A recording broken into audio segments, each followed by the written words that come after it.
안녕하십니까. 실내 성형외과 윤성엽 원장입니다. 오늘은 남성 유방암에 대해서 말씀을 드리겠습니다. 몇 해 전이었나요? 우리가 한 30대 무슨 방송인이, 그러니까 비교적 젊은 분이 유방암에 걸린 게 드라마로 나와가지고 많은 분들이 실제 오해를 하십니다. 20, 30대 남자도 유방암에 걸릴 수 있는가? 실제 극히 드뭅니다. 특히 우리나라 같은 경우에는 이제 건강보험공단을 통해서 그런 통계들이 나와 있는데요. 1년에 남성 유방암 환자는 2명 내지 3명 정도가 생깁니다. 거의 90% 이상이 70대 이상의 노인 연령층에서 생깁니다.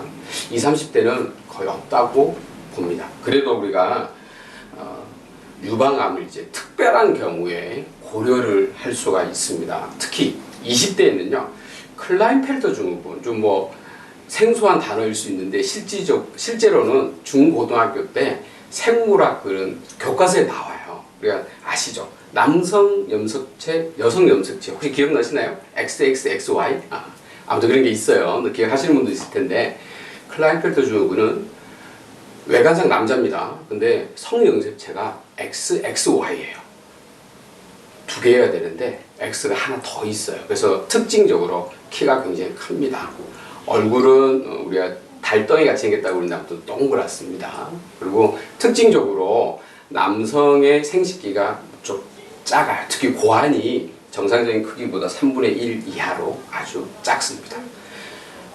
이분 같은 경우 우리가 XY는 남자, XX는 여자인데 사실 XXY잖아요. 그래서 이분은 남자지만 남자의 외관을 하고 있지만 유방이 많이 큽니다.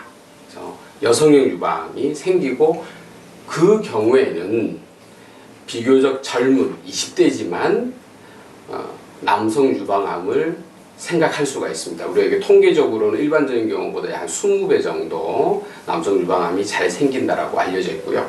그리고 사실 클라인펠터 증후군을 앓고 계시는 분들 있습니다. 실제 있고, 이런 분들이 또 혹시 이 영상을 보고 오해하실까봐 이렇게 유방암도 생길 수 있고 여러 가지가 안 좋구나 하고 사실 오해하실 수 있는데 사실 그렇지 않습니다. 혹시 클라인펠터 증후군일지라도 삶을 살아가는 데 있어서는 아무 문제 없습니다. 단 하나, 사실은 불임입니다. 불임이 되는데 아기를 낳지 못하는 거죠. 그거 말고는요, 사실은 아무런 차이가 없고 삶을 살아가는 데 있어서 전혀 문제 없습니다. 그러니까 물론 이제 사춘기 이후에는 어떤 호르몬 치료라든지 이런 것들은 좀 받으시면은 정상 생활 다 하실 수 있습니다. 그 외에 아주 드물게도 우리 아프리카 출신 무슨 간경화라든지 기생충 관련해가지고 이게 남성 유방암이 생길 수가 있어요. 이거는 굉장히 드문 거죠. 우리나라에서는 사실 볼 수가 없는 거죠. 에이즈 환자 가운데서도 에이즈를 좀 오래 앓고 계신 분들 중에서도 물론 드뭅니다. 아주 드물게는 남성 유방암을 고려해야 되는 그런 경우들이 있긴 있습니다. 여유증하고 유방암은 어떻게 구별하느냐? 아주 쉽죠. 사실은 대부분의 여성용 유방, 여유증은 양쪽에 생깁니다. 양측성이죠. 유방암은 양측에 사실 잘 안 생기죠. 거의 99.99% 유방암은 한쪽에 생기죠. 드물지만 여유증 중에서도 비대칭 여유증 중에서 한쪽에 생기는 경우들이 있긴 있어요. 그래서 그런 경우에는 어떻게 구별하느냐? 일반적으로 여유증은 만졌을 때 몽우리가요, 부드럽게 만져져요. 또 몽우리를 자꾸 흔들면 이렇게 움직여요.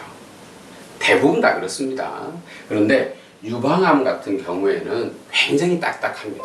정말 돌덩이처럼 딱딱하고요. 잡고 막 움직이려고 해도 잘 안 움직여요. 이렇게 딱 고정이 되어 있습니다. 한 번 더 말씀드리는 건 우리나라 20대, 30대에서 남성 유방암은 거의 없습니다. 너무 걱정하지 마시고, 그래도 혹시 의심이 되고 걱정이 되시면 저희 실내성형외과로 오십시오. 제가 간단히 또 초음파 검사도 하고 설명드리고 하겠습니다.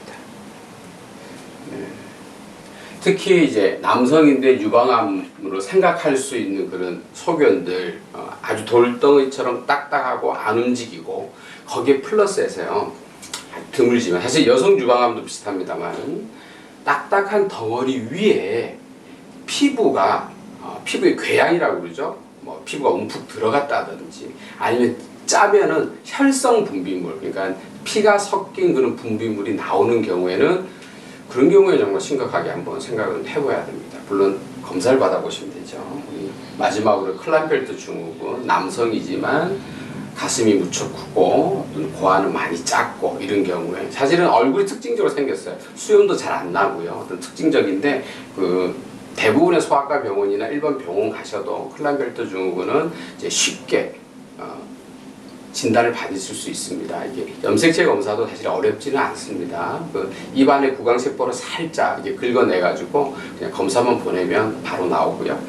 아까 말씀드렸지만 한 번만 더 강조하면 혹시 이 영상을 보시는 본인이 클라인펠터 증후군이실 수 있죠. 클라인펠터 증후군은 사실 삶을 살아가는 데 있어서 아무 문제가 되지 않습니다. 다음에는 더 좋은 주제로 다시 찾아뵙도록 하겠습니다. 감사합니다.